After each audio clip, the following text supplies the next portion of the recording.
Bonjour, je vous propose une nouvelle vidéo dans ce cycle amplificateur opérationnel. Il s'agit d'un montage usuel, un montage de référence, l'amplificateur opérationnel parfait en additionneur. Donc le circuit est le suivant. Alors j'ai limité ce circuit d'additionneur à un circuit avec deux sources de tension uniquement, mais c'est quelque chose qui est généralisable à l'ordre n. Donc on dispose pour chaque source d'entrée de la source de tension associée à une résistance et on arrive comme ça sur le nœud correspondant à la borne inverseuse de l'ampli-up. Et puis ensuite une résistance de contre-réaction pour assurer donc la contre-réaction effectivement de l'amplificateur opérationnel. Et donc une deuxième branche pour l'exercice avec V2 et R2. Alors pour ceux qui sont un petit peu observateurs, vous pouvez vous apercevoir que si vous faites disparaître une des branches d'entrée, on se limite à une seule branche, par exemple celle-ci, on retrouve tout à fait la structure d'un amplificateur inverseur. C'est d'ailleurs ce qu'on va exploiter par la suite. Donc pour effectuer les calculs, je vous propose d'utiliser le site ge2i.eu qui vous permet de vous entraîner donc dans la catégorie électronique analogique, amplificateur opérationnel parfait. J'ai donc la possibilité de rentrer les équations du circuit. Donc voilà le circuit, c'est l'additionneur à deux entrées. Alors une première question qui a trait à la linéarité du circuit. Donc ce circuit, il est bien entendu linéaire puisque la borne plus est indépendante de la sortie. On a un potentiel 0 qui est fixé sur la borne plus puisqu'on est relié directement à la masse. Et il existe une contre-réaction par l'intermédiaire de la résistance R. Donc par conséquent, je peux qualifier la linéarité comme ceci. On poursuit, on s'intéresse au potentiel V. Le potentiel V ici, bien toute évidence, puisque c'est linéaire, epsilon égale 0. Et puisque epsilon égale 0, le potentiel à la patte plus est identique au potentiel sur la patte moins. Le potentiel de la patte plus, on le voit ici, c'est la masse, donc 0. Donc le potentiel sur la patte moins, ce sera 0, donc V égale 0. Donc ce potentiel, il est nul. On s'intéresse maintenant à la relation entrée-sortie, c'est-à-dire Vs ici, en fonction des entrées V1, V2 et des différentes résistances. Alors ça se calcule très facilement par le théorème de superposition. Alors effectivement, si on considère le théorème de superposition, on va prendre, par exemple, pour étudier la contribution de V1, on va considérer V2 égale 0. Je vous rappelle que pour appliquer superposition, on prend 1 à 1 les générateurs de tension et on annule tous les autres. Annuler un générateur de tension, c'est le court-circuité. Donc ici, je court-circuite V2. La différence de potentiel aux bornes de R2, c'est par conséquent 0, puisque j'ai 0 de ce côté-ci et j'ai également 0 de l'autre côté de la résistance, donc un courant nul dans la résistance.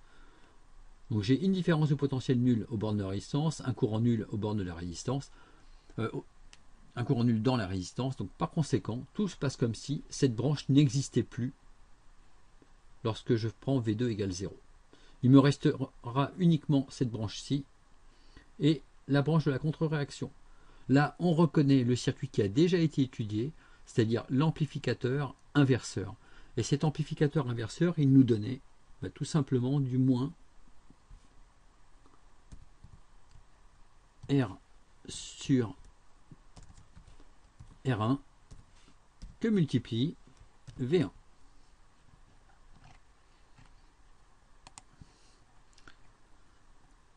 Alors on peut appliquer exactement la même chose pour trouver la contribution de V2, contribution qu'on va noter VS2 cette fois-ci.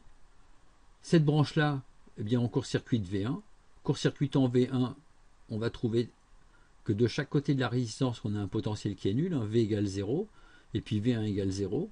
Donc un courant I1 égale 0 sur R1, donc un courant I1 qui sera nul. Donc cette branche n'existe pas pour Millman, elle n'existe pas d'une façon plus générale, et on peut donc appliquer à nouveau l'amplificateur inverseur, puisqu'on a V2 qui rentre sur la résistance R2, et puis là on arrive au nœud V, où se trouve la contre-réaction, et si on se fie à ce qu'on a déjà vu sur l'amplificateur inverseur dans une des vidéos précédentes, que je vous invite à revoir si vous ne maîtrisez pas ce calcul, eh bien on a du moins R sur R2 que multiplie V2.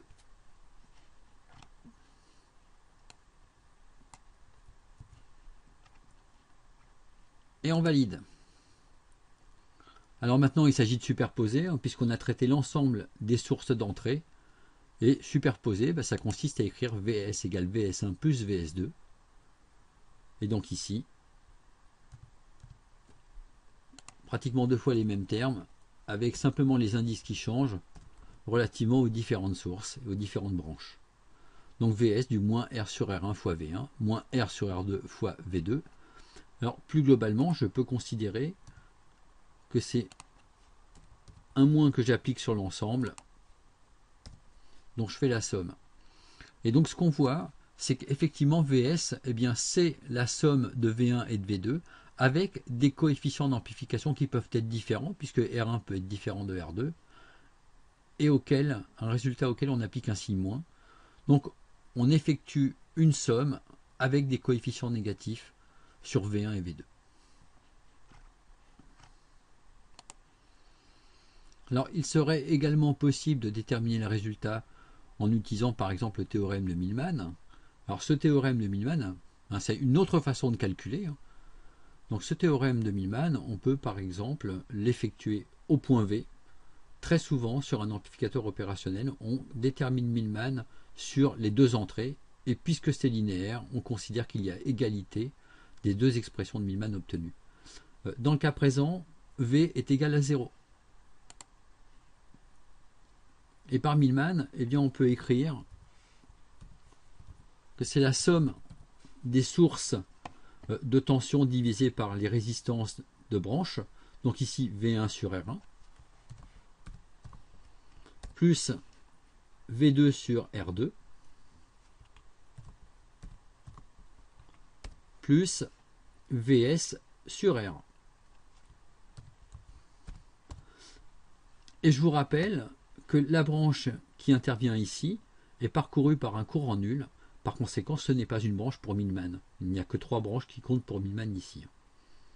Donc à chaque fois, on prend en compte le potentiel et l'impédance de la branche, la résistance de la branche dans le cas présent. Et pour terminer d'appliquer Millman, eh bien, on divise par la somme des admittances.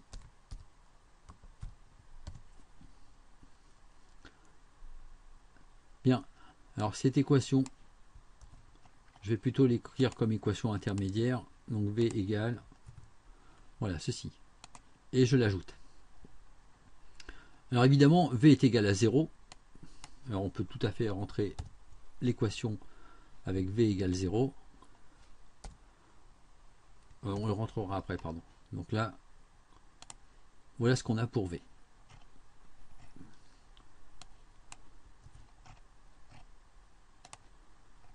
Donc maintenant, on connaît V, on a vu que V c'était égal à 0.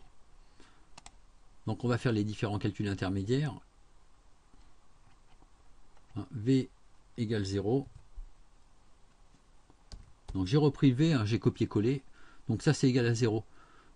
Si je prends le dénominateur qui se trouve ici, donc ce dénominateur, eh bien je peux le passer de l'autre côté. En multipliant par 0, on obtient 0. Et tout se passe comme si on avait fait disparaître l'ensemble du dénominateur.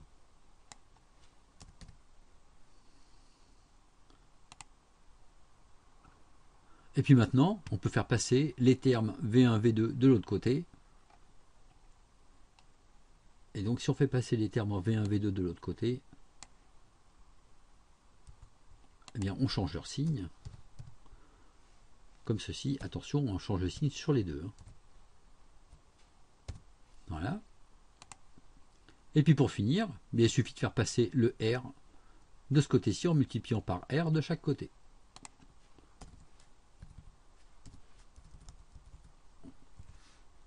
Voilà, j'ai multiplié par R de chaque côté. Et l'équation est valide, on a obtenu VS.